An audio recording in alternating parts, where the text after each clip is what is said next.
UMAR AHMED, IFL TV, MTK Global. I'm at the weigh-ins today for Joshua Povetkin. With me is Macklin. Let's talk about the main event firstly, tomorrow night. If you were sort of Team Povetkin, what would your case be for him winning tomorrow night?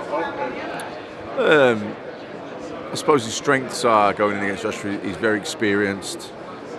He's only been beaten once by Vladimir Klitschko 5 years ago, which is probably a different Vladimir Klitschko to the one that Joshua beat. He was down 4 times, but you can also turn that into a positive that he recovered well, got back into the fight. And I think Klitschko was very smash and grab, lean on him type of fight. Joshua isn't that kind of fighter. He's going to more likely, Joshua will definitely exchange at times with Povetkin, which gives Povetkin a much chance. Where Klitschko at his peak was not always the best to watch, but he was really hard to beat. He had that that range on you, that chop that right hand down, and he'd lean on top of you.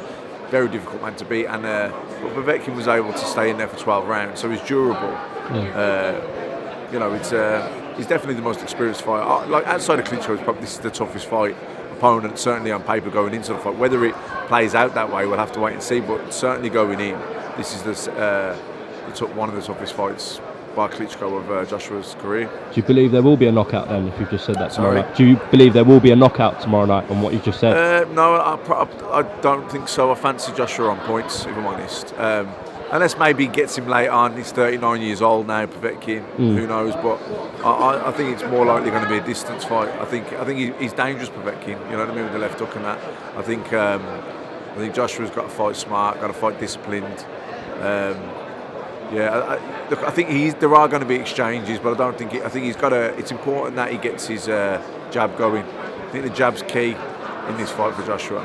Obviously, there's a lot going on the boxing world at the moment. What are your thoughts on sort of the talk between Mayweather and Pacquiao in a rematch? You interested in that? Not really. You know what I mean? I mean that fight. When it happened, it was probably a few years after. Well, it was definitely a few years kind of past its sell-by date a little bit, but it was still obviously an intriguing matchup that we all wanted to watch. But now, I don't really have. I'd watch it, but no real interest really. Obviously, if it does happen, Khan said he wanted the Pacquiao fight, but Pacquiao's tied up. Surely Kell's the only sort of available option. Yeah, well, you'd think so. Yeah, certainly from a pay-per-view point of view. Anyway, otherwise he just treads water with another fight like the last one. But I don't think at that stage of his career, I think he wants the big fight. So if the Pacquiao fight.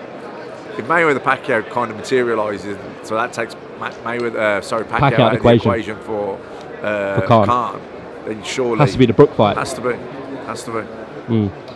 What were your thoughts sort of on Canelo-Golovkin in the rematch? Did you have Canelo winning it? No, I had Golovkin winning by a round, but there were probably 3 rounds that I probably could have gone 10-10 with them. So it was a toss of a coin. It was such a close fight. I didn't think it was a robbery, whichever way it went. Yeah, close fight. I don't know why people are screaming robbery. Nah, it wasn't a robbery. It was a close fight. Could have gone either way.